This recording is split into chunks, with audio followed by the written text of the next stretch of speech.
Bonsoir. Ils sont de retour dans les stades. Les clubs engagés dans le championnat MTN Elite One ont repris du service dimanche dernier. Revirement de situation puisque ceux-ci avaient demandé un nouveau report en attendant la mise à disposition des facilités financières aux divers championnats. Cette phase de retour initialement prévue le 8 mai a finalement repris dimanche 15 mai. Les joueurs qui n'étaient pas payés avaient décidé de faire grève et mettre en péril le championnat qui lui-même est dans le rush puisque les résultats définitifs sont attendus par la CAF au plus tard le 30 juin prochain. Les joueurs réclament leur salaire, la Fédération camerounaise de football réclame les justificatifs de paiement des salaires aux présidents de clubs qui, eux, exigent des subventions de la fédération et s'insurgent contre l'immixtion du syndicat national des footballeurs camerounais dans leurs entreprises. Le SINAFOC est accusé d'avoir incité les joueurs à la rébellion. Ce dernier aurait-il failli à ses obligations? Le partenaire des clubs est-il juge et partie? S'est-il rapproché de ses présidents de clubs pour avoir leur version des faits? Quel est aujourd'hui le rôle exact du SINAFOC dans notre milieu footballistique? Loin de faire le procès de cet organisme syndical, il est davantage question de comprendre le malaise qui existe dans les différentes parties de ce même corps qu'est le football. C'est à cet exercice que nous allons nous plier ce soir. Notre invité est un homme de loi, expert en droit du sport. Il est avocat au barreau du Cameroun. Le secrétaire général du syndicat national des footballeurs camerounais, en abrégé SINAFOC, est notre hôte. Maître Daniel Blaise Ngos est assis ce soir dans le fauteuil rouge. Bonsoir maître et merci d'avoir accepté notre invitation. Bonsoir madame, merci de m'avoir invité.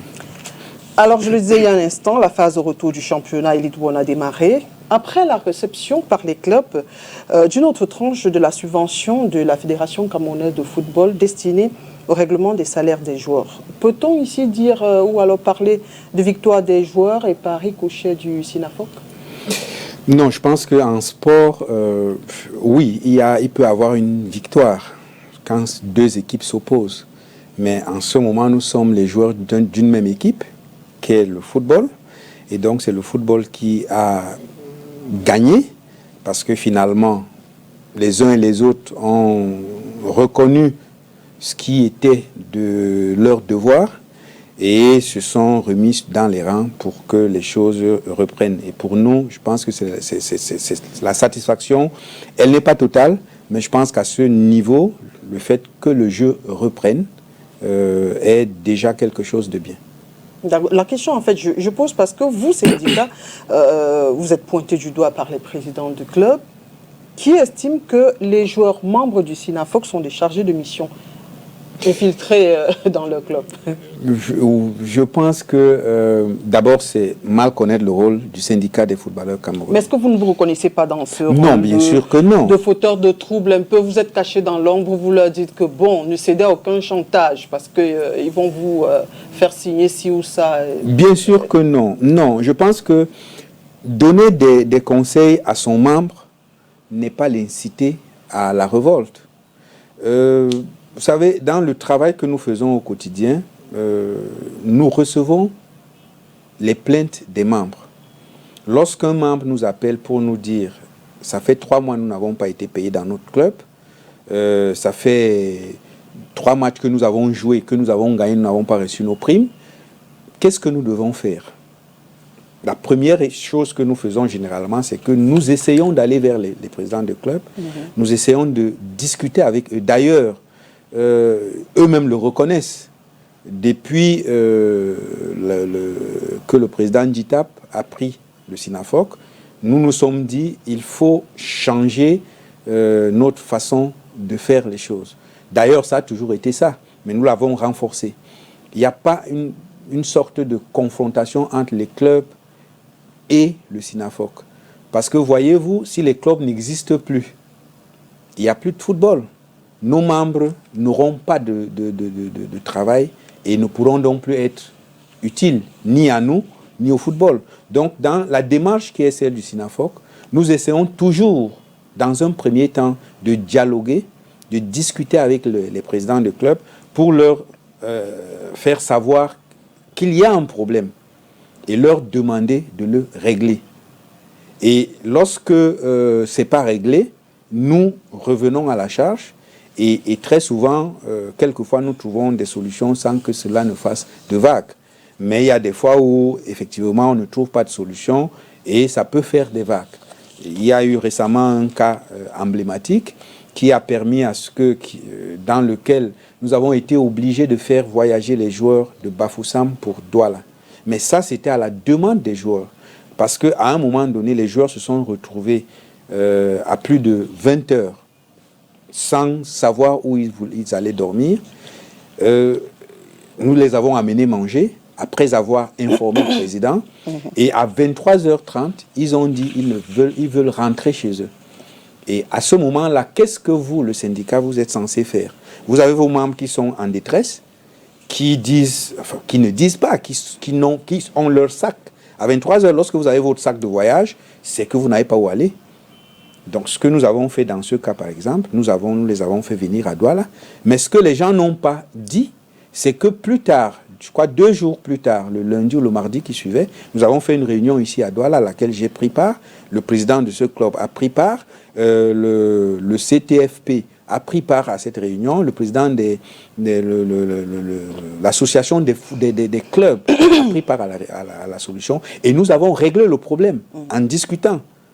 Nous avons trouvé des solutions. Et d'ailleurs, le match qui suivait, ce club qui avait déjà perdu quelques matchs a fait un match nul. Le président m'a appelé pour me dire « Merci, maître. Vous avez, monsieur le secrétaire général, vous nous avez bien aidé dans ce cas. » Puisque vous parlez de ce club, on ne va pas. Il s'agit de New Star. Ils ont fait grève à Bafoussam. Oui. Moi, avant d'entrer en profondeur, selon vous, qu'est-ce qui s'est réellement passé sous le prisme du SYNAFOC à Bafoussam avec New Star? Alors, ce qui s'est passé à Bafoussam, c'est simple. C'est que il y a un match qui doit se jouer, je crois, le mercredi.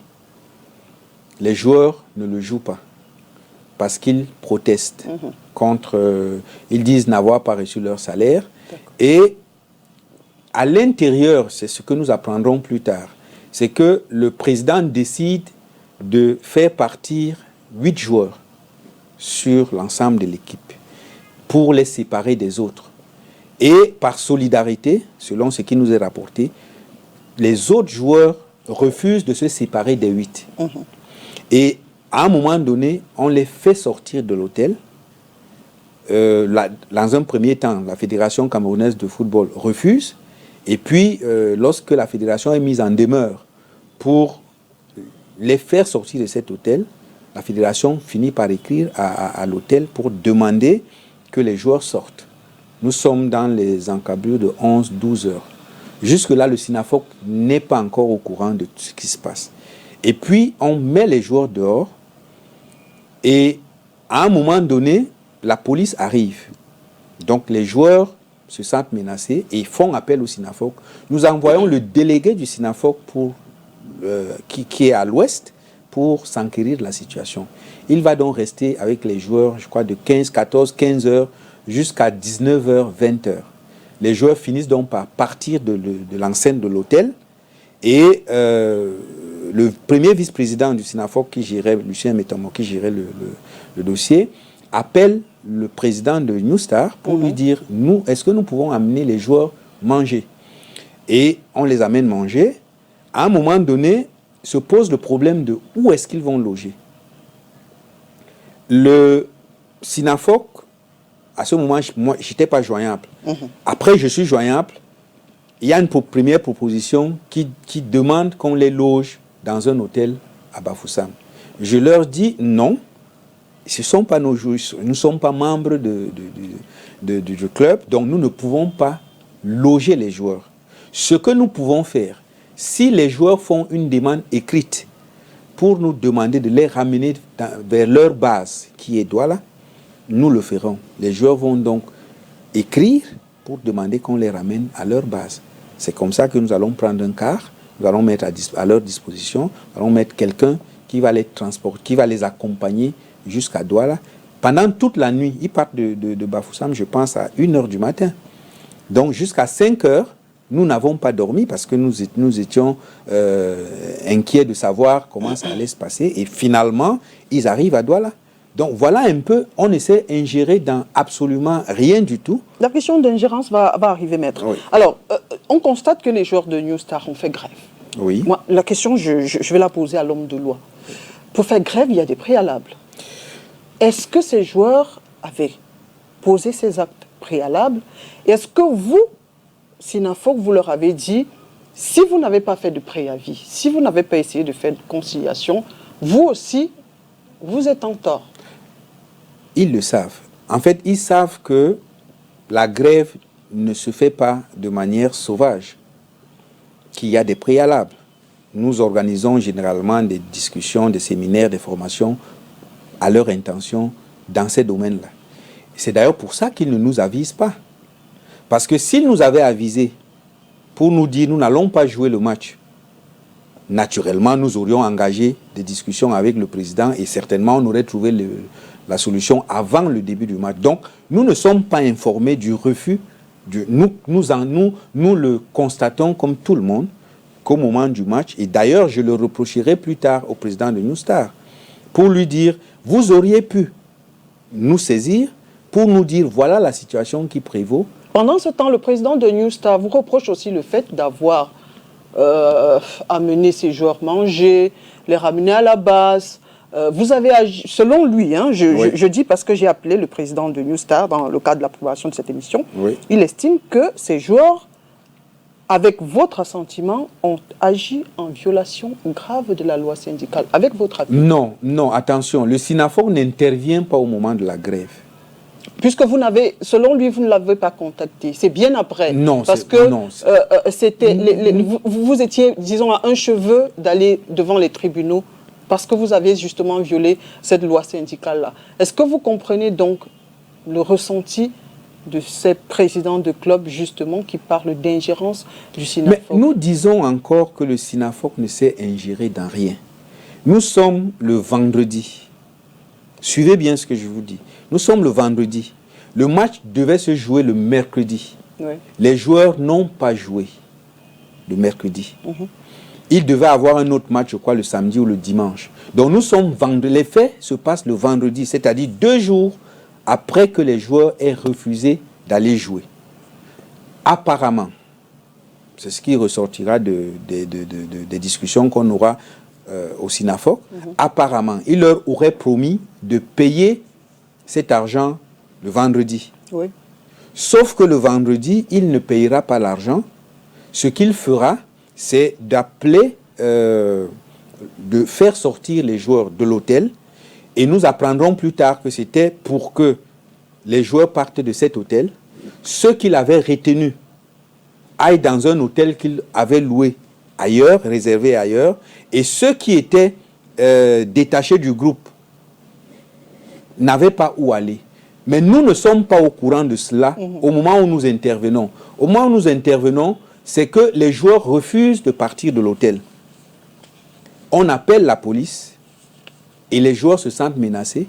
Et à ce moment-là, ils appellent leur syndicat. Je ne vois pas ce qu'il y a de mal en cela et je ne vois pas en cela une ingérence. Par la suite, pour amener les joueurs manger, le vice-président, le premier vice-président du Sinafoc, Lucien Metomo, qui est vivant, il est là, va appeler. Il a été en ligne avec le président de New Star pratiquement toute la journée. Pratiquement toute la journée, en tout cas, dès que le Sinafoc s'est saisi du dossier, ils ont été en contact. Il l'a informé de ce que nous les amenons manger. Je ne vois pas en quoi cela est une ingérence pour des joueurs qui ont été mis hors de leur hôtel à 11 h, qui sont restés dans l'enceinte de l'hôtel jusqu'à pratiquement 19 h, qui n'ont pas mangé. Je ne vois pas en quoi cela est une ingérence. S'il n'y a pas, il n'y a pas que l'ingérence. Il voit aussi la violation syndicale de votre part. Non, non. Parce que ces joueurs, selon lui, n'avaient pas posé de préalable. Et vous, le syndicat qui êtes plus aguerri, vous avez cautionné ce que les joueurs ont fait. Qu'est-ce qu'il appelle? Alors que... vous savez... Je ne vais pas dire vous deviez leur taper un peu sur les doigts. Je vais vous faire une confidence. Dans la vie normale, le président d'homme que je suis l'avocat. Vous êtes son conseil. Je suis son avocat dans la vie normale. Donc vous imaginez bien que je connais la personne, je travaille avec la personne, je sais que quand ses droits sont violés, il est prêt à y aller jusqu'à jusqu'à y donner sa vie. Donc, je ne peux pas m'associer à quelque chose qui va à son encontre, le connaissant. Vous savez, j'ai posé la question au président de l'association des clubs. Je lui ai dit, imaginez un instant que vos membres aillent à un séminaire à Marois, organisé par la FECAFOOT, et que là-bas, il y ait un souci entre la FECAFOOT et vos membres. Que vos membres soient jetés hors de l'hôtel et que vos membres vous saisissent pour vous dire, ramenez-nous à la base. Que feriez-vous? Il m'a dit, mais je ferai exactement ce que mes membres demanderaient. Le reste, on le voit. Vous savez, nous sommes dans une situation d'état de nécessité. Les joueurs sont dans une sorte de détresse. Il faut qu'ils mangent. Qu'est-ce qu'on fait? Nous sommes des humains. Est-ce qu'on doit les laisser sans leur donner à manger de peur qu'on dise plus tard que c'est de l'ingérence? Ils sont à l'air libre, ils n'ont pas où dormir. Est-ce que nous devons les laisser ou alors nous aurions dû passer la nuit avec eux à l'agence? Selon le président du club, vous aurez dû contacter les responsables du club, ce que vous avez fait après coup. Non, c'est pas vrai. C'est pas vrai. Nous étions en contact direct. Et je vous dis que ces choses que je dis, nous en avons parlé. D'ailleurs, on ne serait pas arrivé à une solution concertée. Ce que les joueurs, ce qui ne vous a pas été dit, c'est que lorsqu'il y a eu la réunion de mardi à Douala, les joueurs, le rendez-vous a été donné dans la soirée pour que les joueurs aillent prendre ce qui leur était dû. Ils sont allés prendre. Et le lendemain, ils sont repartis sur Bafoussam, ils ont joué. Et ils ont fait un match nul contre un club qui était chez lui. Donc, considéré comme un match nul à l'extérieur, ce qui n'est pas mauvais dans le cadre de ce championnat. Donc, on ne peut pas dire que le syndicat s'est ingéré ou avait une mauvaise intention dans ce qu'il faisait. Le syndicat s'est occupé de ses membres, mais tout en se réservant d'agir dans le domaine qui est celui du club qui est l'employeur de ses joueurs. Le SINAFOC est également critiqué pour ses méthodes. Selon les présidents du club, vous voulez jouer le gendarme. Vous êtes également juge et partie dans la relation entre les clubs, les joueurs et même la fédération. Que répondez-vous à ces présidents du club qui vous incriminent? C'est peut-être la déformation professionnelle, mais les mots, chaque mot a une signification. Absolument. Alors, pour être juge et partie, il faut que vous soyez dans un procès. Où est le procès? Nous sommes dans une relation de travail où chacun a un rôle. Le président de club, son rôle, c'est d'organiser. D'ailleurs, il faut dire que les présidents de club sont des chefs d'entreprise. Un club, c'est une entreprise. C'est des chefs d'entreprise qui ont choisi d'exercer dans le domaine du sport, qui recrutent des joueurs qui sont leurs employés. À côté des clubs, il y a la fédération qui organise tout ça. Tout à côté, enfin au-dessus, tout à côté, il y a les entraîneurs qui sont des acteurs dans le football, qui s'organisent également. Il y a les footballeurs, il y a les arbitres, il y a les médecins de sport. Je crois que de plus en plus, les journalistes de sport aussi s'organisent, et même les supporters. Pour l'instant, les journalistes et les supporters ne sont pas encore membres de la fédération, mais peut-être que ça va arriver. Chacun joue son rôle. Le rôle du syndicat, c'est lequel? Le rôle du syndicat, c'est d'abord d'éduquer ses membres, de les former à l'action syndicale, mais c'est surtout de défendre leurs intérêts. Parce que vous dites bien que dans la relation qu'il y a entre le club et le footballeur, le footballeur, c'est un minus qui, en un tour de main, il est écrasé. Et c'est ça le rôle du syndicat, c'est-à-dire se tenir aux côtés du faible. Et est-ce qu'on peut poser leur la question, chaque fois que nous sommes intervenus, est-ce que nous sommes partis de notre siège à Yassa, nous sommes venus dans le club sans qu'il y ait de problème?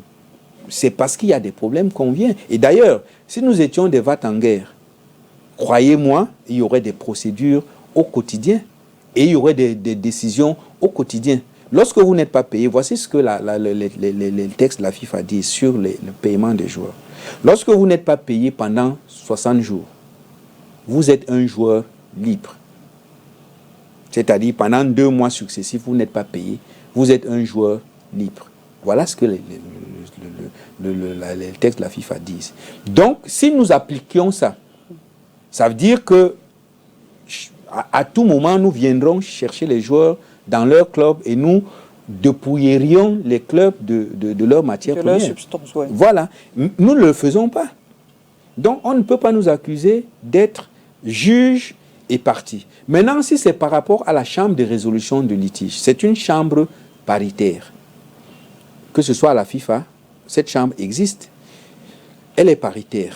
Elle a d'un côté des représentants des footballeurs, de l'autre côté des représentants des clubs, et au-dessus un président qui n'est ni représentant de joueurs, ni représentant un vice-président et un rapporteur, qui ne sont pas deux. Au Cameroun, d'ailleurs, on a adapté cette chambre. Il y a 2 représentants des entraîneurs, 2 représentants des clubs et 2 représentants des footballeurs. Donc, si on va au vote, nous avons le même nombre de représentants que les clubs, nous avons le même nombre de représentants que les footballeurs. Celui qui va là-bas, moi j'ai siégé dans cette chambre, j'ai été, je crois, l'un des premiers rapporteurs de cette chambre. Mes décisions existent. Nous avons condamné des joueurs là-bas à payer de fortes sommes à des clubs. Et pourtant, j'étais toujours secrétaire général du SINAFOC à l'époque. Lorsque vous êtes là-bas, vous devenez un juge. Vous n'y êtes pas pour défendre absolument le joueur. Vous n'y êtes pas pour défendre absolument les clubs. Malheureusement, ce qui se passe là-bas, c'est que parfois les présidents de clubs prennent leur rôle à cœur, tellement à cœur qu'ils pensent qu'ils y sont pour défendre les intérêts des clubs, alors qu'ils y sont pour défendre les règles du football, qui régissent le football, qui régissent les rapports entre les acteurs du foot. Et lorsque l'un des acteurs a violé ces règles, il n'y a pas d'autre solution que de condamner cet acteur-là. Donc, ce n'est pas le SINAFOC qui prend les décisions à la Chambre, c'est la Chambre dans son entièreté qui prend les décisions. Et d'ailleurs, les clubs viennent avec des avocats. Moi, j'ai défendu des clubs là-bas. Moi, j'ai défendu des clubs devant cette Chambre et j'ai gagné des procédures. Le président de New Star peut vous dire, je l'ai défendu devant toutes les instances de la FECAFOOT et nous avons gagné beaucoup de procédures. À ce moment-là, est-ce qu'il n'a pas pensé que j'étais aussi le secrétaire général? Il n'est pas le seul président à se plaindre, hein, maître. Dans le cas New Star, oui. Non, je le prends en exemple parce que nous avons un rapport, une relation particulière. D'accord. Voilà. Alors, vous avez précisé que vous n'êtes pas en guerre contre les clubs, vous n'êtes pas adversaire, sauf que si ceux-ci pensent quand même que vous ne coopérez pas suffisamment avec eux. Vous n'utilisez pas, vous utilisez des voies officieuses pour fouiner dans la gestion de leurs entreprises. Non, ce n'est pas vrai. La procédure que le syndicat utilise, c'est quoi? Vous savez, quand il y a une situation, si vous prenez la voie administrative qui consiste à écrire, à aller déposer, à attendre la réponse, et peut-être à refaire une autre correspondance pour préciser un point, beaucoup de choses peuvent s'être passées.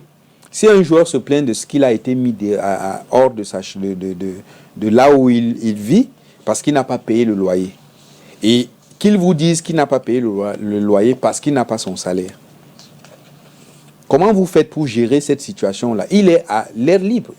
Certains ont femmes et enfants. Comment vous gérez ça? En utilisant la voie administrative normale. Nous appelons, moi j'appelle les présidents. Quelquefois, ce sont ceux qui s'en occupent parce que le syndicat est organisé de telle sorte qu'il y a 15 employés au moins qui au quotidien travaillent pour accompagner les joueurs et qui sont en contact direct avec les présidents.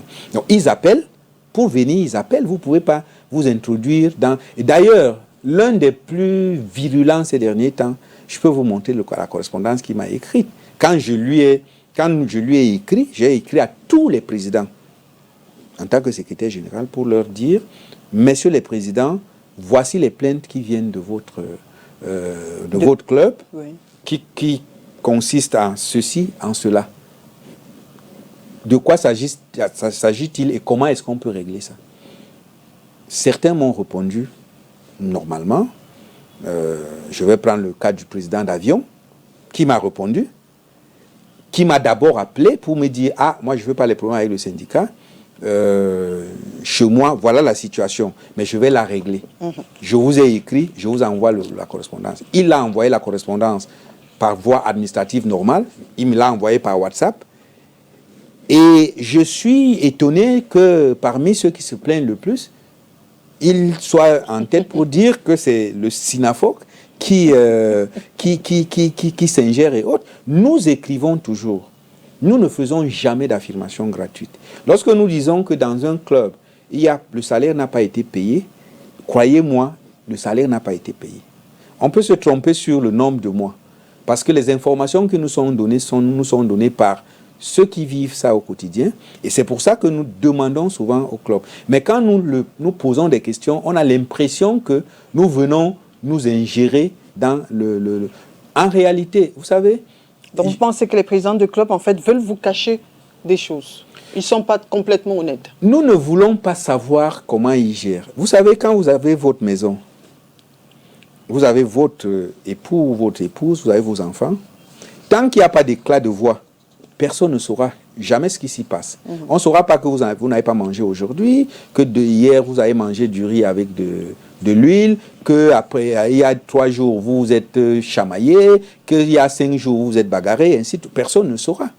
Mais dès lors qu'une personne de la maison sort pour dire voilà ce qu'on vit, à ce moment, on est au courant de ce qui se passe. Et dans le cadre de la vie normale, je ne peux pas venir vous demander ce que vous faites chez vous. Mais dans le cadre de la vie en communauté, nous sommes la communauté du football, où chacun a un rôle. Je peux venir vous dire, attention, il y a mon fils chez vous. Il dit que ça fait 2 jours qu'il n'a pas mangé. Il dit qu'il n'a pas où dormir. Qu'est-ce qu'il en est? Est-ce que poser cette question de cette façon-là est venir fuiner ou douter de ce qui se passe à l'intérieur? Nous pensons que non. Nous jouons notre rôle et d'ailleurs nous le jouons de manière respectueuse et apaisée. Peut-être qu'ils vous reprochent la façon de poser, puisqu'ils ont parlé de méthode. Vous n'avez pas de très bonne méthode pour avoir certaines informations. Est-ce qu'ils peuvent nous donner une méthode qu'ils pensent être la meilleure? Qu'est-ce qu'ils souhaitent? On va aller dans les reproches qui vous sont faits. Oui. Vous avez parlé tout à l'heure des mots qui ne sont pas mis à leur place ou alors du nombre de mois. Justement, il vous est reproché votre style de communication. Alors, vous, expert en droit, vous savez qu'une virgule à la place d'un point peut faire changer un discours. Alors, maître, la différence entre ces deux expressions, les joueurs ont des arriérés de salaire et les joueurs ne sont pas payés. Laquelle est adaptée à la situation actuelle des footballeurs au Cameroun? Alors, vous trouvez la différence entre ne pas être payé et avoir des arriérés de salaire? Moi, je ne trouve pas de différence. Parce que... ne pas être payé, peut-être qu'on a 12 mois sans salaire. Alors qu'on a des arriérés, peut-être que c'est 2 mois. Je suppute, hein. Bon, je vous laisse... Savez, oui, c'est peut-être un problème de point de vue ou d'angle de regard. Exactement. Les clubs sont dans le beau rôle de dire ils ont des arriérés, mais nous ne pouvons pas parler d'arriérés. Parce que pour parler quand vous dites il y a des arriérés, il faut connaître le nombre exact de mois. Oui. Donc eux, ils peuvent dire arriérés. Mais nous, quand le joueur nous dit je ne suis pas payé, nous allons vers le club pour dire le joueur dit qu'il n'est pas payé, qu'est-ce qu'il en est? Et quand vous savez, ce début du championnat était particulier. Le président de la FECAFOOT voulait tellement que ça démarre. Et nous tous, nous voulions que ça démarre parce que l'idée était que le football parte des tribunaux, des bureaux pour se jouer sur le stade. Et donc, tout le monde a fait des concessions. Tout le monde a fait des concessions. Nous, le syndicat des footballeurs, nous avons fait des concessions. Les clubs en ont fait aussi. Mais nous nous sommes rendus compte, par exemple, d'une chose. Les joueurs ont commencé à s'entraîner, pour certains 4 mois plus tôt, pour d'autres beaucoup plus. Mais dans les contrats qu'ils ont signés, la plupart des présidents ont été malins de mettre que les salaires ne vont être payés qu'à partir du début du championnat. Nous ne leur en avons pas tenu rigueur pour la seule et simple raison que on les comprend. On peut les comprendre. Ils n'avaient pas le droit de le faire. Parce que quand vous prenez l'enfant de quelqu'un, vous le gardez pendant 2 mois, 3 mois, 4 mois. Chez lui, on sait qu'il sort tous les matins, il va faire un entraînement, qu'il travaille. Son bailleur le voit tous les jours sortir avec sa paire de godasses, sa petite sacoche, et rentrer le soir. Donc, pour lui, il va au travail. Et donc, quand le mois finit, il doit payer. Nous avons, entre guillemets, fermé les yeux sur cela. Mais même les 2 petits mois qui s'étaient écoulés n'étaient pas payés par beaucoup. Il y avait 2 clubs seulement. Disons 1, Coton Sport, seul, qui avait payé totalement ses joueurs, y compris les primes de match, les primes de signature et autres. Les autres avaient 1 mois, 2 mois, ainsi de suite. Mais quand il y a une situation globale, qu'est-ce qu'on fait? On ne peut pas commencer à dire les joueurs sont payés, alors même si c'est un seul club qui ne paye pas, notre expression, les joueurs ne sont pas payés, trouve sa raison d'être, parce que dans ce club, les joueurs ne sont pas payés. Mais on n'a pas généralisé pour faire du mal, nous avons généralisé parce que c'était général. Si vous avez 20 clubs, oui, et qu'un seul a déjà payé la totalité, alors que les autres restent, comment voulez-vous qu'on appelle ça? C'est qu'ils ne sont pas payés. Ils pensent qu'ils sont des arriérés de salaire et donc il ne faut pas les condamner complètement. Bref, on a très bien compris ce que vous voulez dire, maître. Alors, la FECAFOOT vient de donner 12 autres millions au club d'Elite One. Est-ce que désormais il y a des moyens donc, de contrôle pour savoir si les joueurs rentrent effectivement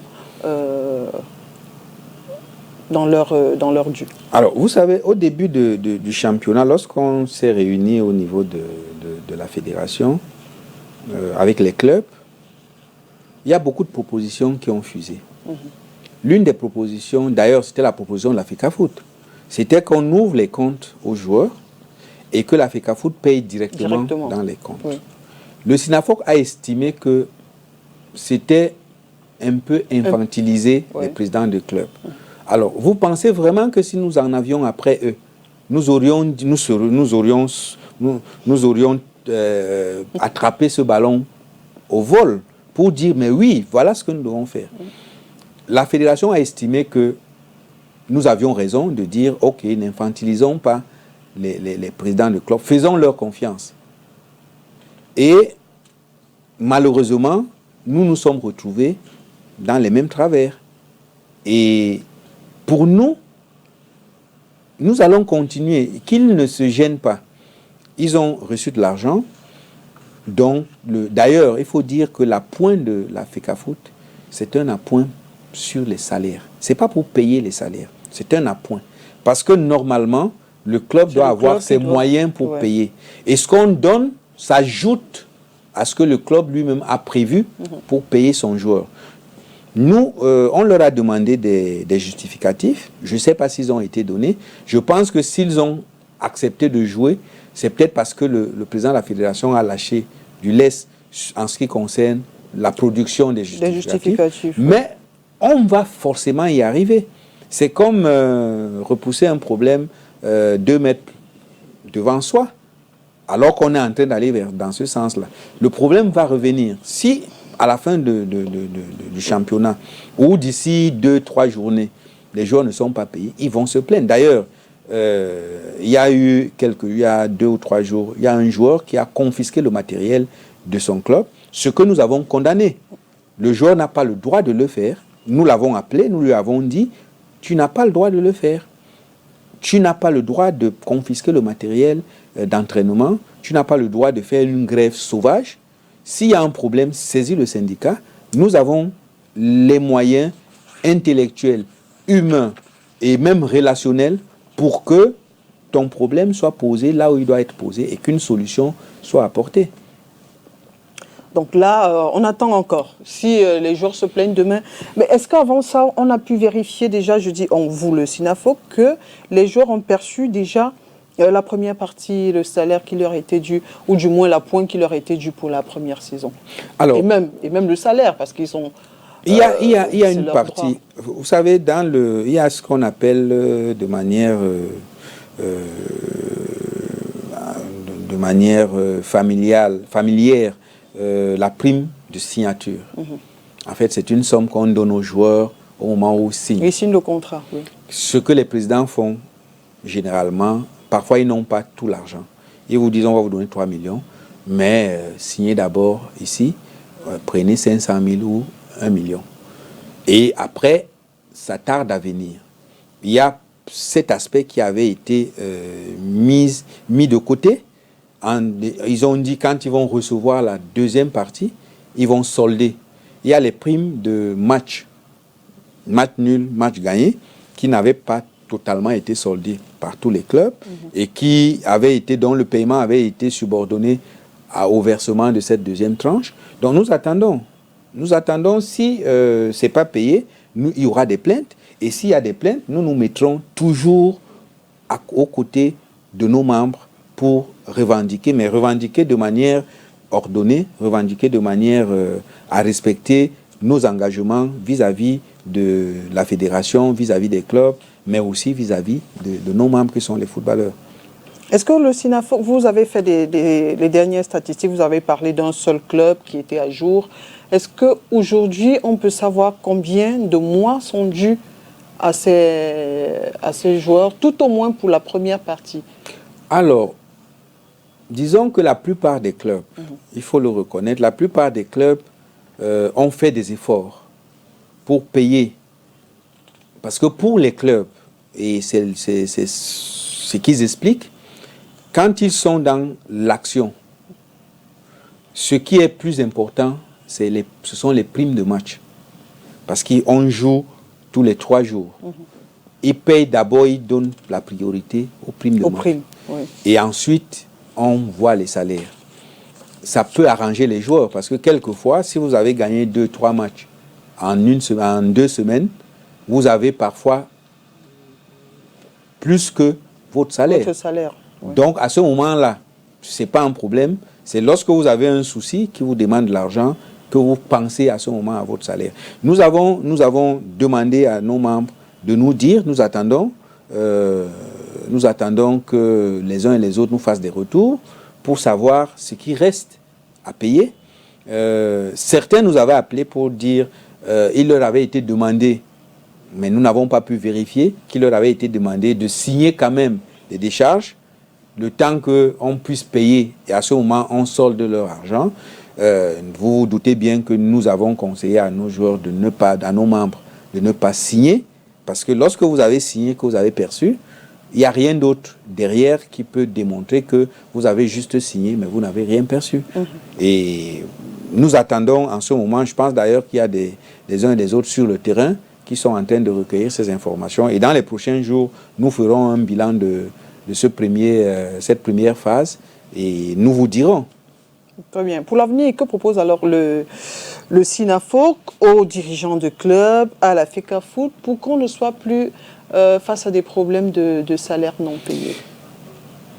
Alors, la première chose, c'est la maîtrise des effectifs.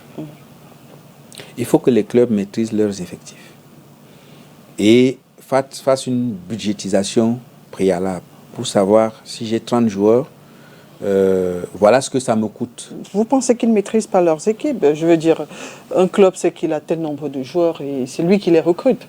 Je veux bien comprendre. Je vais vous surprendre. Il y a des clubs qui recrutent 80 joueurs. Mais en fait, qu'ils ne les recrutent pas. Il fait entraîner 80 joueurs et il fait les licences en compte-gouttes au fur et à mesure. S'il y en a un qui dérange, on prend un autre. On remplace celui qui semble apporter du trouble, ainsi de suite. Donc, on ne peut pas évoluer de cette façon-là. Par contre, il y a des clubs aussi qui maîtrisent les effectifs. Mais pas tous. Nous pensons que c'est la première chose. La deuxième chose, c'est de rendre plus professionnelle la gestion. Vous savez, la plupart des présidents, lorsqu'un joueur a un problème, il vient voir son président, qui est comme son père. Son enfant est malade, il vient voir le président lui donne de l'argent. Dans la tête du joueur... Est-ce que ça, c'est professionnel? Mais justement, dans la tête du joueur, c'est une aide que son président lui apporte. Dans la tête du président, c'est une partie du salaire qu'on lui a donné. Et lorsque les problèmes, le joueur commence à revendiquer, il lui dit, mais attends, il y a quelque temps, ton père était malade, j'ai fait ceci, ta mère était décédée, j'ai fait ceci, ainsi de suite. Et il comptabilise ça. Or, si le joueur a un besoin, on peut lui faire une avance de solde. Lorsque c'est bien géré, on peut lui faire une avance de solde, puisqu'il s'agit de son salaire. À ce moment, ça reste dans le... D'ailleurs, je vais vous surprendre. C'est nous qui avons appris à certains présidents que l'ensemble des primes qui sont données, cet ensemble de primes font partie du salaire.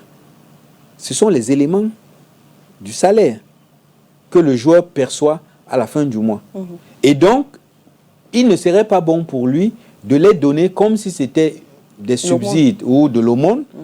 Il faut qu'il les donne de manière à ce que cela laisse des traces pour que quand le joueur recommence, parce qu'effectivement, il peut arriver qu'on donne à un joueur 200 000 à la fin du mois, alors qu'il n'avait, enfin, au cours d'un mois, alors qu'il n'avait droit qu'à 100 000. Mais si vous n'avez pas consigné cela quelque part, comment vous le justifiez? Et lorsque le joueur, vous avez que votre parole contre celle du joueur, vous pensez que nous allons croire qui? Nous allons nous mettre aux côtés du joueur en disant, si le président avait vraiment donné de l'argent, il aurait pris la précaution de faire décharger quelque part. Donc, il y a cela. Et puis, je pense également qu'il faut que les joueurs ne soient plus payés en monnaie de change. Pas seulement de manière numéraire, c'est-à-dire... il faut qu'ils aient des comptes. Il faut qu'ils aient des comptes. Il faut que les présidents les obligent à avoir des comptes. Parce que l'avantage d'un compte, c'est que ça laisse des traces. On va obliger à avoir le compte alors que le salaire n'est pas viré de façon régulière. Parce que là, vous voulez encore lui faire du vide, là où il n'en a rien, il n'en a pas.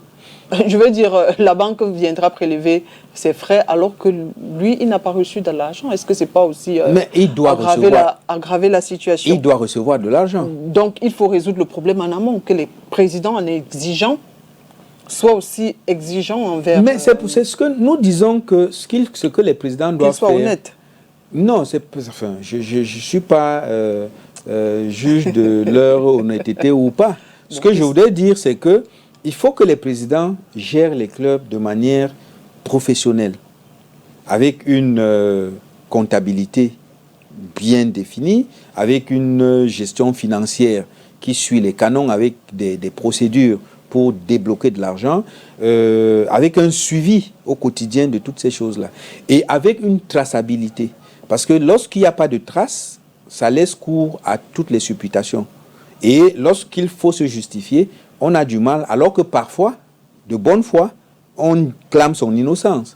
Mais parce qu'on n'a pas d'éléments pour appuyer ce qu'on dit, ça pose problème.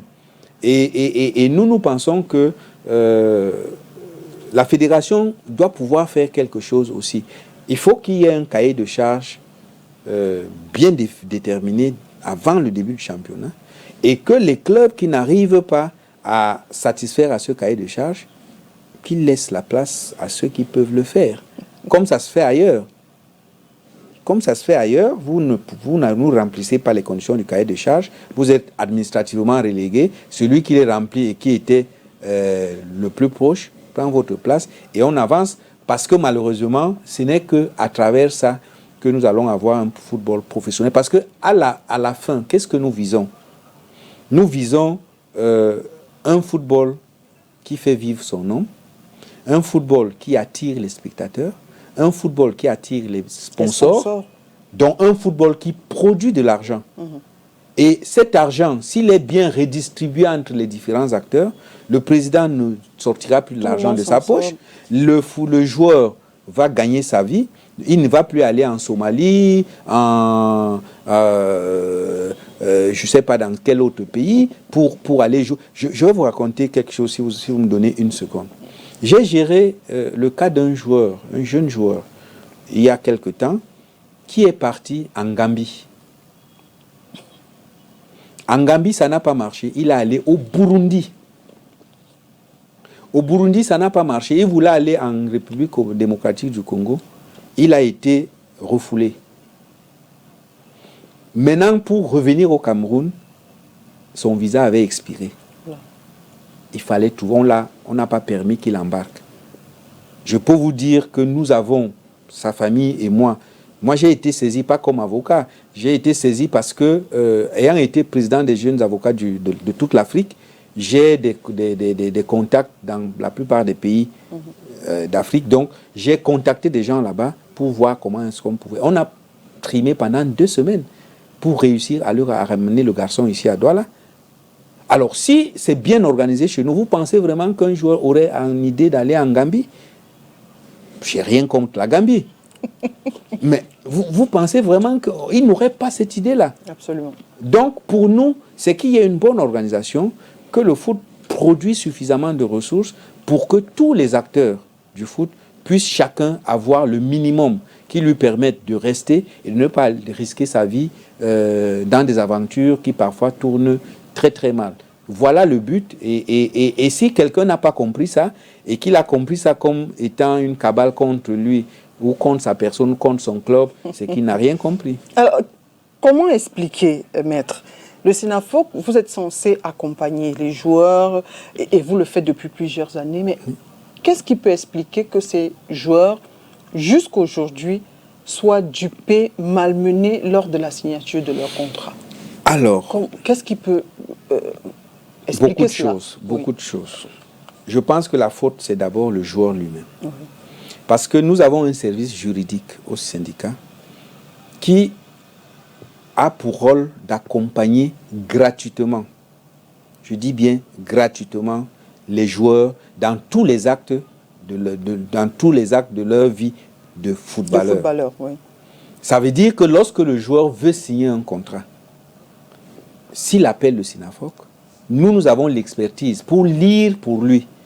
Parce que malheureusement, beaucoup de joueurs, parfois ils sont mineurs, parfois ils ne sont pas allés suffisamment à l'école pour... D'ailleurs, même pour nous les professionnels, et c'est ce que je leur dis souvent, même moi l'avocat, vous ne pouvez pas me remettre un contrat à 10h, vous me demandez de le signer à 10h10. Même pas dans la soirée, je ne le signe pas, parce que je dois le lire. Le contrat, c'est tout le code civil. Et vous prenez le code pénal, vous mettez dedans, vous prenez tous les autres codes, bien sûr. Donc, je dois lire pour voir, est-ce qu'au niveau de l'affiliation, c'est bien dit? Est-ce qu'au niveau des règles qui régissent vos rapports, c'est bien dit? Est-ce qu'on a respecté la réglementation de la FIFA dans tel domaine, ainsi de suite? Très souvent, ce qui importe aux joueurs, c'est cette affaire de prime de signature. C'est quand le joueur a fait 3-4 mois, il n'a pas 5 francs et que vous l'appelez, vous lui dites, viens signer ici, prends d'abord 500 000. Il signe. Quelquefois, il signe même des contrats à blanc. Donc, peut-être que la situation qui prévaut aujourd'hui est en train d'ouvrir les yeux à beaucoup. Parce qu'au quotidien, je reçois des appels. Mon numéro, il est connu de tous. Donc, je reçois des appels au quotidien pour dire je veux adhérer au SYNAFOC, je veux adhérer, comment je fais, qui je vois, et je les refais. Donc, nous avons un service. Ça ne devrait pas arriver normalement, mais la faute, ce n'est pas au président. Ce sont les joueurs qui doivent prendre conscience de ce que, quand ils vont signer un contrat, c'est hermétique. Ce n'est pas à la compréhension de tout le monde. Et le SYNAFOC, qui est leur syndicat, a de l'expertise pour pouvoir lire pour eux le contrat, le comprendre et leur faire savoir ce à quoi ils s'engagent, afin qu'ils s'engagent en connaissance de cause. Parce que parfois, le joueur ne sait même pas quelles sont ses obligations dans le contrat. C'est pour ça que quelquefois, très souvent, nous avons organisé des séminaires pour leur dire, vous avez des droits, certes, mais vous avez également des obligations. Et peut-être échec du Sinafoc aussi, puisque certains joueurs n'entrent même pas en possession de leur contrat. Est-ce que ça ne veut pas dire que vous ne les formez pas suffisamment? Je sais que vous avez dit que vous formez peut-être pas suffisamment, ou alors, il faut changer de pédagogie. Je ne sais pas s'il faut. Je pense que quand on collabore, vous savez, je prends toujours le cas de New Star, que j'aime beaucoup. Il y a peut-être 3 ans ou 4 ans, New Star est en grande difficulté. Les joueurs font effectivement ce qui se passe aujourd'hui, c'est-à-dire les joueurs refusent de jouer, ils ne vont pas aux entraînements et autres. Et nous sommes invités par le président de New Star à venir parler aux joueurs. Vous savez ce qui s'est passé? Il s'est passé que New Star, d'abord, a sauvé sa saison, n'a pas été relégué, mais plus bien encore, New Star a gagné la Coupe du Cameroun cette saison-là. Et New Star nous a toujours remerciés pour ça. Pour dire quoi? Pour dire que le footballeur, c'est un peu comme votre enfant à la maison. Lorsque vous prenez votre enfant, vous l'amenez à l'école. On lui donne des enseignements. On lui donne des devoirs à faire à la maison. Il rentre à la maison, vous ne regardez pas ses devoirs-là. Vous ne vous souciez pas de voir s'il a fait ses devoirs ou pas. Croyez-moi, cet enfant, il va échouer. Il va échouer. Et quand il va échouer, est-ce que c'est vraiment, mais vraiment la faute de l'école? Non. Non, c'est la faute des parents. Donc, pour nous, nous pensons que les clubs ne doivent pas nous prendre comme des adversaires, mais plutôt comme des partenaires. Partenaires parce que ce que nous apportons comme enseignement, comme conseil à leurs joueurs, c'est d'abord pour leur bien. Oui, mais les clubs pensent aussi que le partenaire devient de temps en temps le caillou dans leurs chaussures.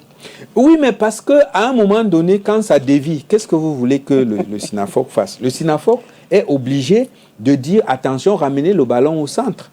Mais est-ce que donc, le Sinafoc estime qu'il forme suffisamment les joueurs, ou alors, quand il donne des enseignements, c'est au club de faire le suivi? Nous pensons que le suivi, le club, le joueur vit au quotidien avec le club. Oui.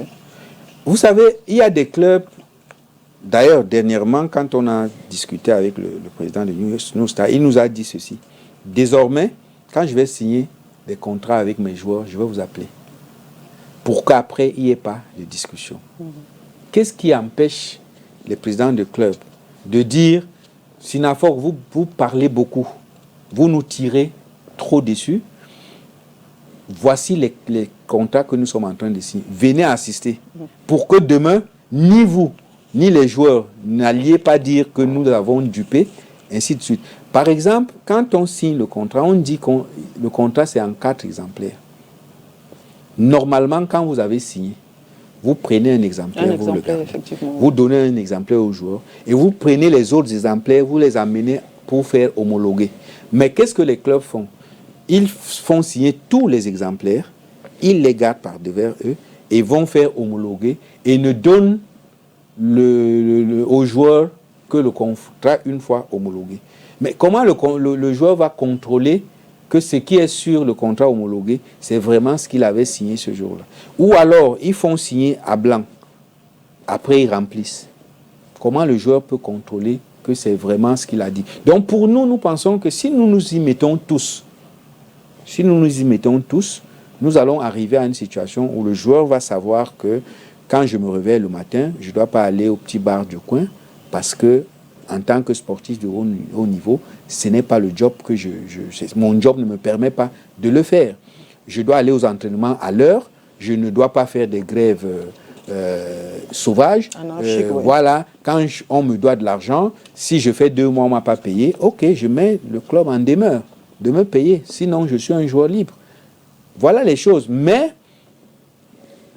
le problème aujourd'hui, c'est que heureusement, le Sinafoc ne prend ni les clubs ni la fédération comme ennemis, mais nous les prenons comme des partenaires avec qui nous travaillons pour le bien du football et pour l'épanouissement des acteurs du football.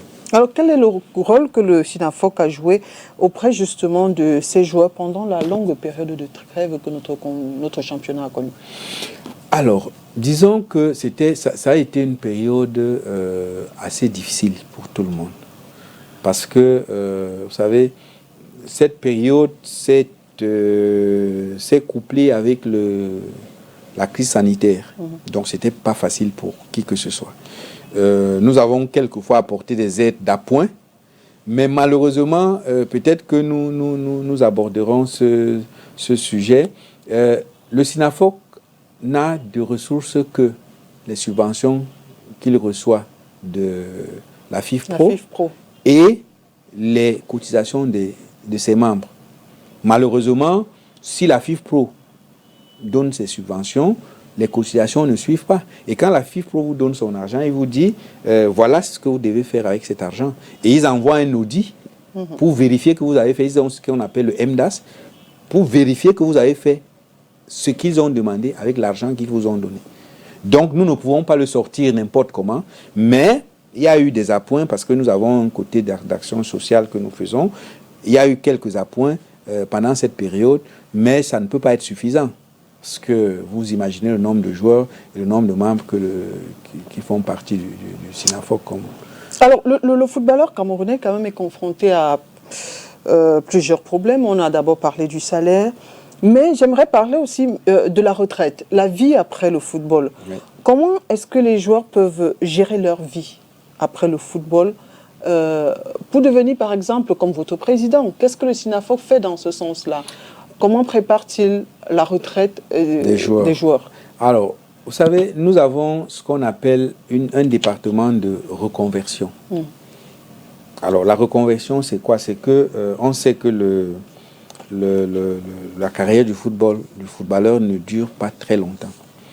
Alors, ce que nous faisons, c'est que d'abord, nous les sensibilisons à cela, en leur disant, attention, lorsque vous allez arrêter de jouer, vous serez encore actif physiquement. Donc, commencez à penser à qu'est-ce que vous allez faire après. Pour ceux qui ont joué au haut niveau, il y a un master que la FIFA organise tous les ans pour les anciens joueurs de haut niveau, dont ont bénéficié le président Djitap, Patrick Bouma, Chedjou, je crois qui d'autres là. Ils sont 4 ou 5 à avoir bénéficié de ça. Mais ça, c'est à un haut niveau. Au niveau national, aujourd'hui, il y a, par exemple, c'est un exemple vivant, hein, un joueur qui s'appelle Nouk Minka, qui a joué, je pense, à New Star et qui a préparé sa reconversion. Aujourd'hui, il est team manager, je pense, de Aigle de la Ménois. Il y en a qui se préparent au métier d'entraînement.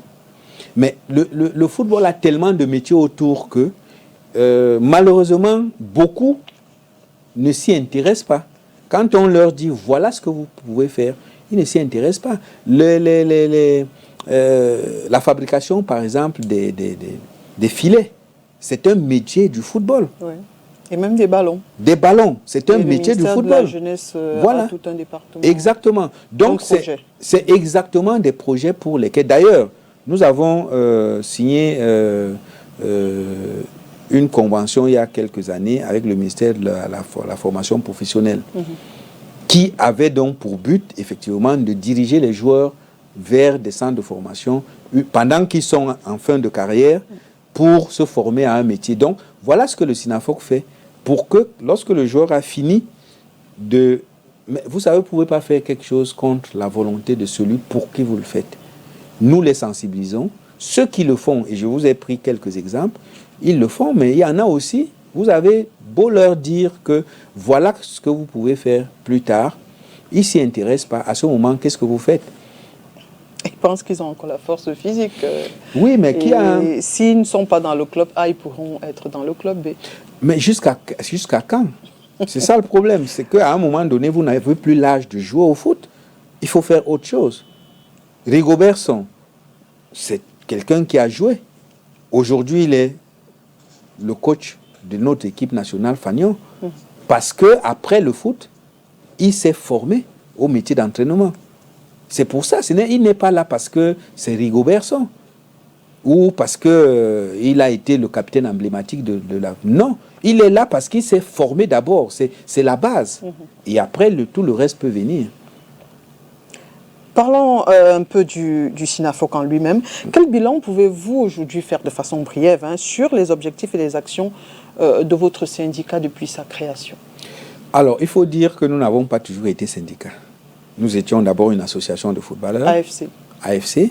Et puis en 2011, lorsque l'État du Cameroun a décidé de mettre en place le professionnalisme, nous avons décidé de muer en syndicat. Oui. Parce que notre raisonnement à l'époque était que les associations ne défendent pas les intérêts des travailleurs, ce sont les syndicats. Ce sont les syndicats qui le font. Et là, comme l'acte marquant de cette transformation, c'est la signature d'une convention, toujours en 2011, entre la FECAFOOT, le MINSEP, la CNPS, qui reconnaissait aux footballeurs le statut de travailleur. Donc, s'il y a une action forte que nous avons faite parmi tant d'autres, c'est que depuis 2011, on reconnaît aux footballeurs le statut de travailleur, comme moi, peut-être pas moi, comme le journaliste qui le matin va dans son organe de presse, comme le fonctionnaire qui le matin va dans son ministère ou dans sa direction, qui va travailler. Il y a cela, mais nous avons fait beaucoup de campagnes. Nous avons fait une campagne contre le tétanos et la méningite dans les années 96. Nous avons donné les défibrillateurs. Vous savez, il y a eu beaucoup de morts subites. Et le défibrillateur, c'est ces petits appareils qui est portable, qu'on on peut utiliser dans la rue et qui peut stabiliser votre rythme cardiaque pour vous éviter l'arrêt cardiaque, l'infarctus. Oui. Nous avons distribué à l'époque, je crois que c'était en 2005, 5 défibrillateurs que nous avons offerts gratuitement à la Fédération camerounaise. Oui. Voilà. Nous avons fait une distribution de Godas. Il y a 2 ou 3 ans, quand le président Djitap a pris les fonctions, pour aider les clubs. Ce n'est pas grand-chose, mais nous pensons que c'est des petits gestes qui peuvent améliorer le quotidien des joueurs. Nous avons formé beaucoup de nos membres. Nous avons gagné beaucoup de procédures. D'ailleurs, je peux vous dire aussi que, pas seulement en interne, nous avons gagné beaucoup de procédures de nos membres à l'extérieur, à la FIFA, au TAS, qui leur ont rapporté assez d'argent pour pouvoir, pour certains, ne plus avoir de besoin pendant un certain moment. Donc, voilà un peu les actions que nous avons menées. On peut en citer encore beaucoup d'autres, mais voilà aussi les actions fortes que nous avons. Voilà. Et nous avons, en ce moment, ça continue, ce qu'on appelle le joueur du mois. Oui. Parce que nous estimons qu'il faut stimuler l'effort. Et le meilleur moyen de stimuler l'effort, c'est de primer les meilleurs. Nous faisons tous les mois un joueur du mois chez les hommes, un joueur du mois chez les femmes. Nous lui offrons un trophée, nous lui offrons 100 000 francs pour le joueur de Ligue 1, 50 000 pour le joueur de Ligue 2, 50 000 pour le joueur de Ligue féminine. Là, c'est parce qu'on n'a pas de sponsor. On peut faire mieux. Pourquoi ce décalage? Pourquoi chez les femmes, c'est la moitié? Alors, pourquoi chez les femmes, c'est la moitié? Parce que, d'abord, c'est un championnat qui se jouait presque pas. Et nous avons, justement, dès qu'il a commencé à se jouer, nous avons voulu commencer, il faut commencer quelque part. On a commencé par là, mais certainement à terme. Ça va évoluer. Voilà, vous avez certainement suivi la dernière actualité, ça date d'hier, la Fédération américaine de foot qui a décidé que désormais les filles ont les mêmes montants que les garçons des équipes nationales. Donc, on va certainement... D'ailleurs, au niveau de la Fédération, le salaire minimum chez les garçons est le même que chez les filles. Chez les filles. Voilà. Alors, toujours parlant du SINAFOC, est-ce que celui-ci fonctionne comme un club privé? La question, je la pose parce qu'à quelques exceptions près, on a les mêmes visages. Vous êtes là depuis de nombreuses années. Est-ce qu'il n'y a pas risque de routine, d'inefficacité, de compromission même? Comment expliquer cela? Bon, là, je vous ai expliqué tout à l'heure que déjà, l'avantage que le syndicat a, c'est que nous avons un personnel qui est dédié à cela. Moi, je ne travaille pas pour le syndicat, j'ai mon cabinet. Je ne reçois pas un salaire au syndicat. Donc, risque de compromission, certainement pas. Ceux qui me connaissent savent que, voilà, ce n'est pas mon couloir. Maintenant, la routine, ceux qui me connaissent savent également que ce n'est pas mon couloir. Je ne fais pas partie de ceux qui pensent qu'il faut être médiocre. Pour moi, il faut aller encore plus de l'avant. Et si vous regardez l'évolution du syndicat, vous allez voir que beaucoup de choses ont changé. Dans le bon sens. La gestion, qu'elle soit financière, administrative, tout cela a beaucoup évolué. Nous, aujourd'hui, au syndicat, en temps réel, je peux suivre le dossier qui se passe au niveau du juridique. Je peux suivre ce que la secrétaire fait au quotidien. Je peux suivre au niveau de la comptabilité, comment ça évolue. Je peux suivre au niveau des adhésions. Parce que nous avons mis en place des outils modernes qui permettent à ce qu'avec mon téléphone ou mon ordinateur, je peux entrer dans la banque de données du syndicat partout où je suis. Et d'ailleurs, je suis secrétaire général, je suis à Yaoundé. Le siège est à Douala. Oui. Donc, vous comprenez que si nous nous étions pas réinventés chaque fois, effectivement, nous ne serions pas là. Mais rassurez-vous, va arriver un moment où je ne pourrai plus être secrétaire général du syndicat. Soit parce que j'aurais plafonné.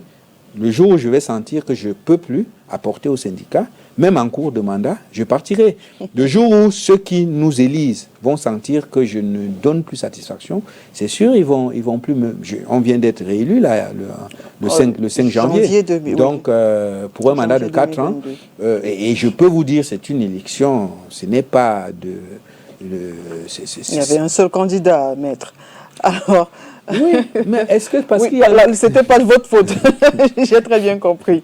Alors, je voudrais parler actuellement de la CNPS. Oui. On se rappelle quand même que vous aviez annoncé il y a longtemps une signature de convention avec la CNPS. Oui.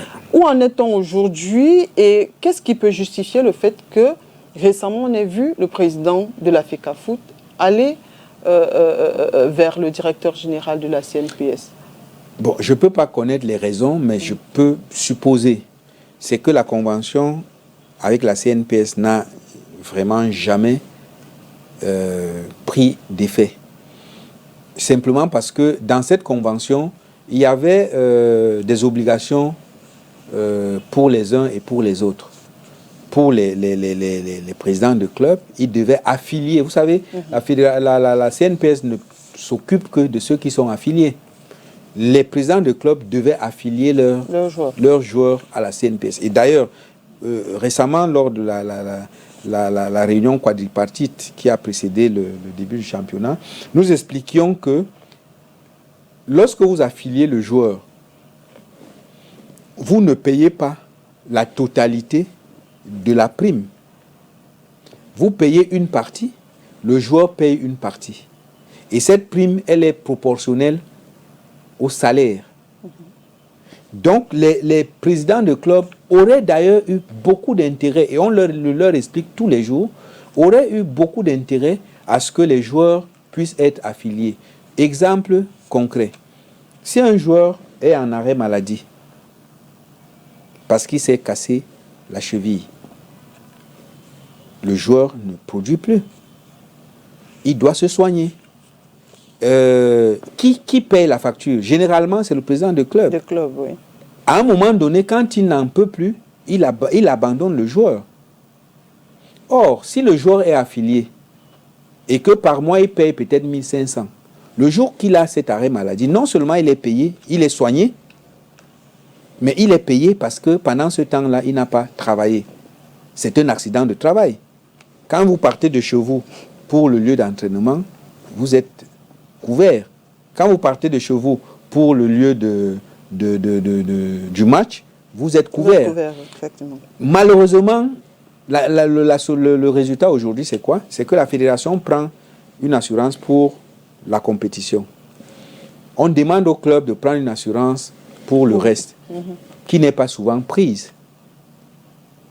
Je pense que peut-être c'est tout cela que le président de la FECAFOOT a analysé pour dire l'intérêt de nous tous, c'est que la CNPS intervienne parce qu'elle a plus de moyens pour couvrir les sinistres qui pourraient survenir au cours des trajets, en tout cas les accidents de travail, et puisse soulager donc les poches des présidents de clubs et soulager ceux qui vivent cette souffrance dans leur chair, c'est-à-dire les joueurs. Le SINAFOC n'est véritablement établi que dans 2 villes, Yaoundé et Douala. Vous êtes anti-décentralisation ou qu'est-ce qui bloque Non, ce n'est pas juste de le dire. Le SINAFOC a peut-être les locaux à Douala et à Yaoundé. Ce qui s'explique, les locaux de Douala, c'est le siège. Il s'est trouvé qu'à une époque où le siège a été construit, le secrétaire général est à Yaoundé. Il fallait un cadre de travail. C'est pas dans je travaillais au départ dans mon cabinet. Mais à trop mélanger les dossiers, on peut confondre les rôles. Le président de Maïbi à l'époque a estimé qu'il fallait un siège à Yaoundé. Et ce siège couvre 3 régions, centre, sud, est. Mais nous avons aujourd'hui des représentants du SINAFOC partout. C'est-à-dire jusqu'au département. À l'ouest, si vous allez, il y a un régional et il y a des départementaux. Vous allez au nord-ouest, au sud-ouest, nous avons, même là-bas, nous avons des représentants. Vous allez dans le Grand Nord, nous avons des représentants. Donc, ce n'est pas seulement à Douala et Yaoundé. Des représentations bien établies ou des représentants qui, peut-être comme Maître Ngos, sont dans leur cabinet, mais représentent le SINAFOC. Oui, mais il faut aussi voir les enjeux.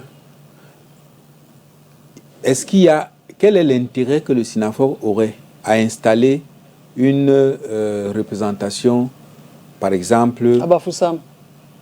Bafoussam, oui, ce serait justifié. D'ailleurs, nous avons, je crois il y a 1 an ou 2 ans, nous avions demandé qu'on nous cherche des locaux.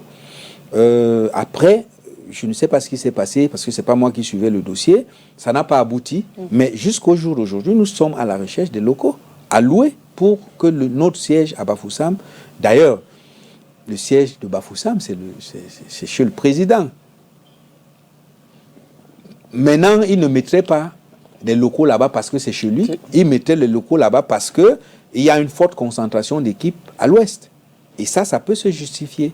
Par contre, quel est l'intérêt de mettre un siège à Ebolova ou à Bertois? Peut-être pas mettre des sièges partout, mais justement là où il y a de fortes concentrations, le faire. Parce que quand on est centre, sud, est, par exemple, oui. Est-ce que finalement on suit tous les joueurs? Est-ce que si un joueur de l'est est dans l'urgence, est-ce que là on peut dire que Maître Ngos, qui a peut-être d'autres dossiers à gérer ou qui n'est pas joignable, pourrait...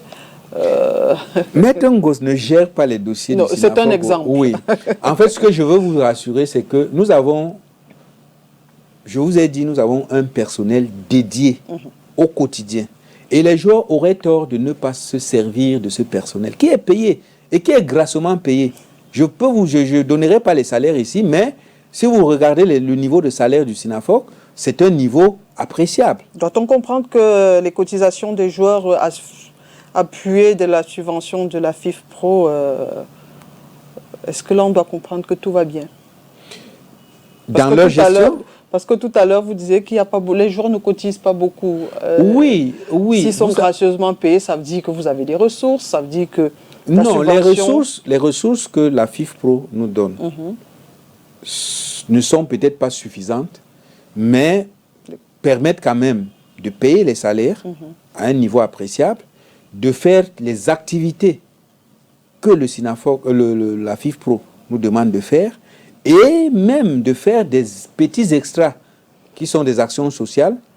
Mais cet argent n'a pas vocation à être redistribué. C'est pour ça que le secrétaire général que je suis n'a pas un salaire et que nous disons il vaut mieux ne pas recruter un secrétaire général. Parce que si vous le recrutez, il faut le payer. Il faut le payer à un niveau appréciable. Lorsqu'il va discuter avec le secrétaire général de la FECAFOOT ou le secrétaire général des clubs et autres, il ne faut pas qu'il baisse la tête parce qu'il se trouve à un niveau plus bas. Si vous le recrutez, nous autres, nous avons la chance que nous avons d'autres possibilités qui nous permettent de vivre à peu près décemment. Mais ce ne sont pas les cotisations des joueurs. Non, ça ne peut pas être les cotisations de joueurs. Très bien. Alors, je voudrais comprendre, Sinafok Maebi, de regretter mémoire, Sinafok Jérémy Ndjitap, aujourd'hui, quelle différence? Sommes-nous dans la continuité, dans le changement, dans la continuité ou la rupture? Alors, nous sommes dans la continuité, mais dans le sens de l'amélioration. D'accord. À l'époque du président Maebi, vous savez, nous avons connu une période assez difficile du football. Il y avait beaucoup de bagarres, beaucoup de querelles, beaucoup de tensions. Ce que le président Ndjitap a apporté, c'est vraiment une sorte d'accalmie, de normalisation, entre guillemets, des relations entre le Sinafok et autres. Les plaintes, c'est maintenant, mais les plaintes qui sont maintenant, c'est parce que à un moment donné, vous ne pouvez pas imaginer que les joueurs, jusqu'à présent, nous traitent justement de laxistes, d'être de connivence avec les présidents de clubs et autres. Et donc, nous sommes pris parfois entre deux feux. Nous continuons à faire ce qu'il a si bien commencé, mais nous essayons au quotidien de l'améliorer. La gestion des ressources humaines, nous avons fait redéployer les uns et les autres, nous avons redéfini les rôles des uns et des autres, et nous veillons à ce que chacun fasse ce pourquoi il est recruté au Sinafok. Et assez souvent, je n'hésite pas à sanctionner lorsque quelqu'un n'a pas fait ce qu'il avait à faire. Et d'ailleurs, je vous disais tout à l'heure la gratuité de nos services. C'est l'occasion de dire aux joueurs, si un personnel du Sinafok vous demande de payer pour un service, dénoncez-le. Appelez-nous et on va le sanctionner séance tenante. Donc, c'est vraiment autant de choses. Et puis, il faut quand même dire aussi que nous avons essayé de réduire tout ce qui était dépenses pas nécessaires. Vraiment, lorsque ce n'est pas nécessaire, il n'y a pas de dépenses. Nous ne faisons aujourd'hui que des dépenses nécessaires qui servent à ce pourquoi nous existons et qui servent à ceux pour qui nous travaillons au quotidien. Maître Ngossé est également avocat au barreau du Cameroun, associé à sa casquette de secrétaire général du Sinafok. Oui. L'Assemblée générale élective aura lieu le 18 juin prochain. Déjà, vous, personnellement, vous êtes candidat. Vous allez nous dire à quel poste exactement vous êtes candidat. Mais que pensez-vous des candidats en lice pour le bâtonnat et qu'attendez-vous du prochain bâtonnier? Alors, qu'est-ce que je pense des candidats en lice? Ils sont 6. D'abord, il faut dire que c'est la première fois que nous avons autant de candidats pour une élection au barreau du Cameroun. En tout cas, je suis, hier c'était le 18, oui. Voilà, c'était ma 11e année d'avocat au grand tableau et ma 16e année, ma 14e année comme avocat, stagiaire, ensuite avocat. Nous n'avons pas connu ça avant, mais ça peut s'expliquer. Nous avons connu ce que les autres n'avaient pas connu. On a perdu un bâtonnier en chair, ce qui n'était pas arrivé avant. Et il y a eu la période transitoire qui a mis beaucoup de temps. Malheureusement, pour des causes qui n'étaient pas internes au Conseil de l'ordre ou aux avocats. La situation sanitaire ne permettait pas qu'on se réunisse à plus de 50. Or, là, nous sommes 3670, je pense. Environ 4000, oui. Environ 4000 aujourd'hui. Pour réunir autant de gens en pleine période Covid, ce n'était pas possible.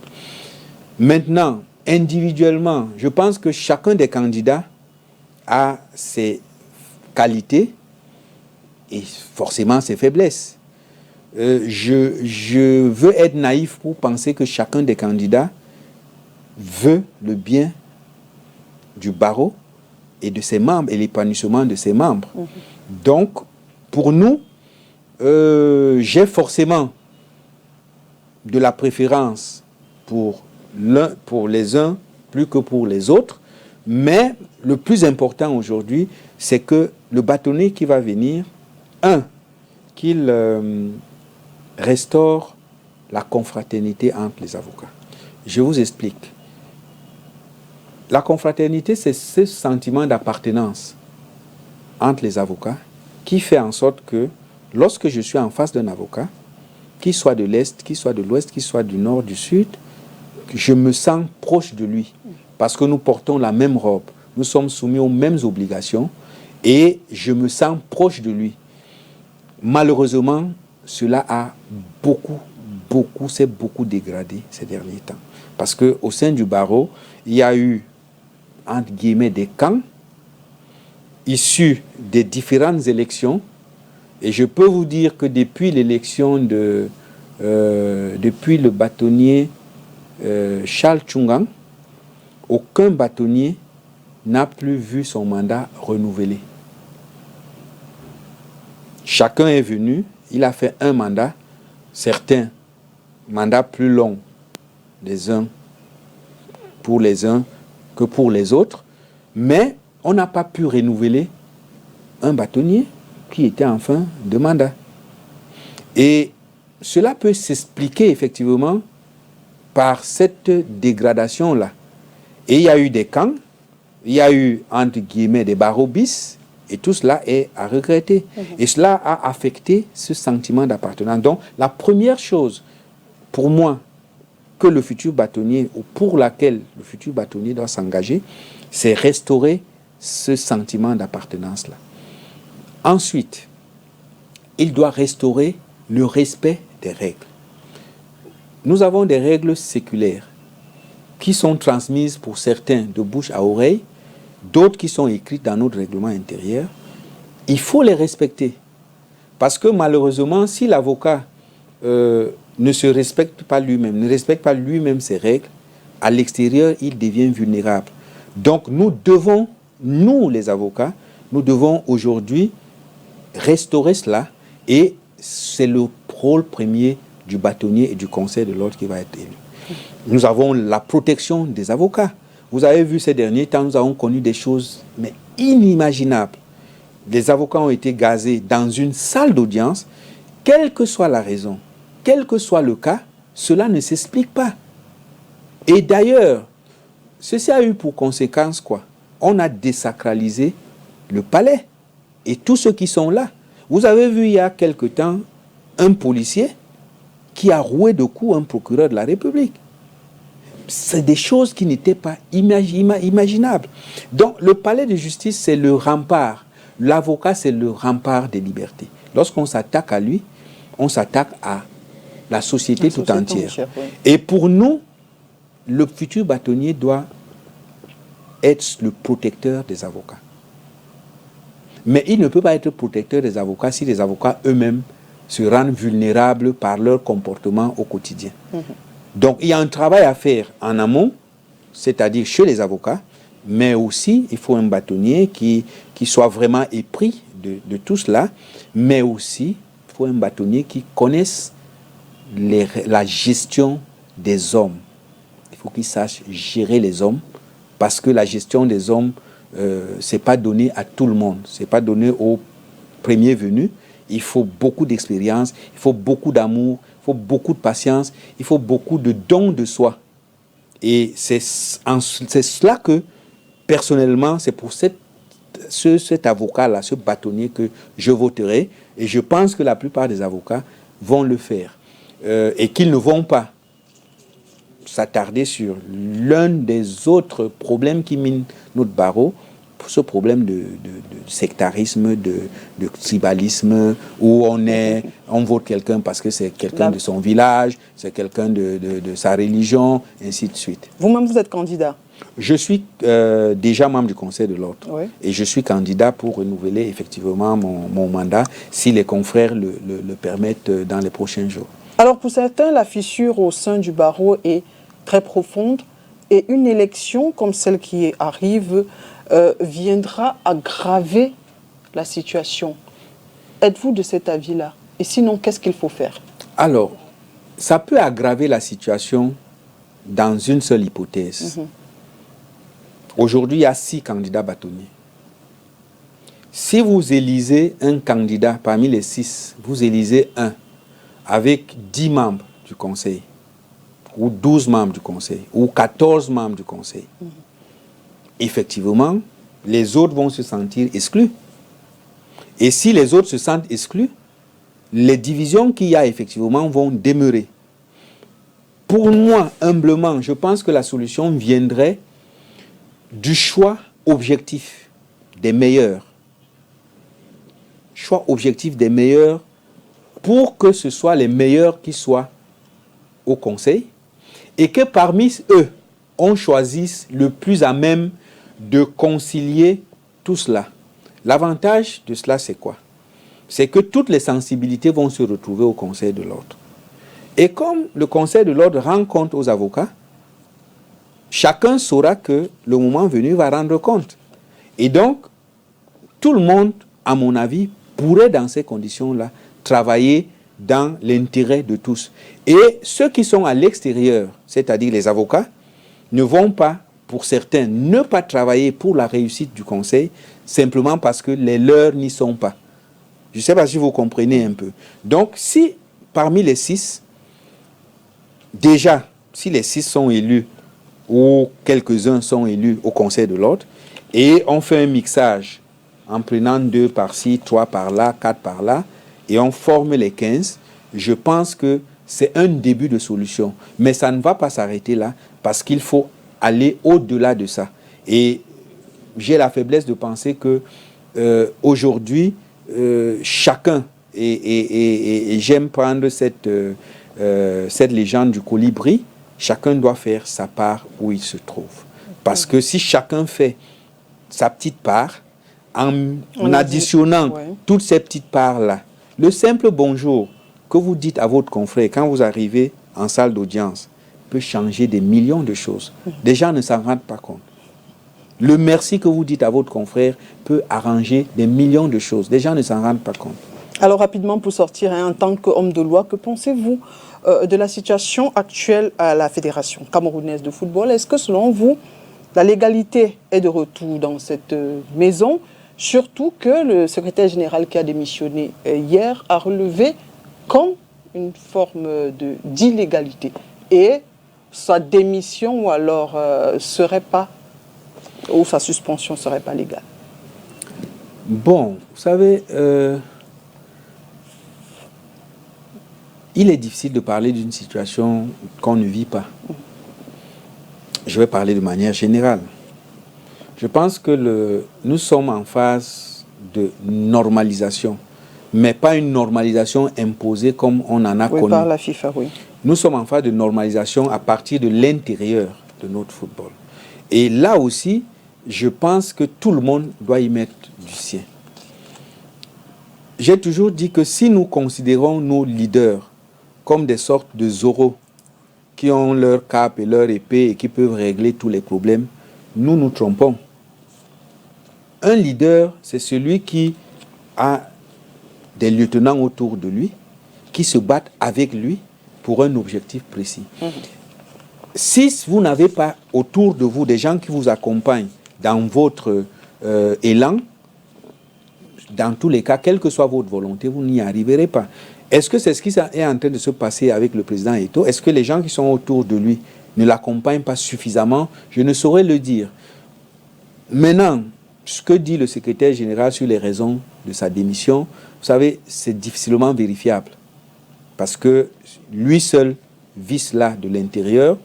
On n'a pas, la lettre qui circule n'a pas été accompagnée de pièces de justification. Voilà, qui peuvent nous faire asseoir notre conviction dans un sens comme dans l'autre.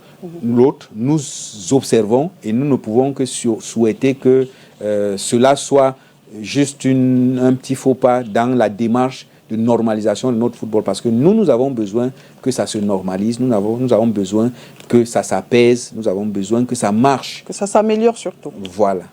Merci Maître Ngos, nous sommes arrivés au terme de notre émission. Merci encore d'avoir accepté notre invitation.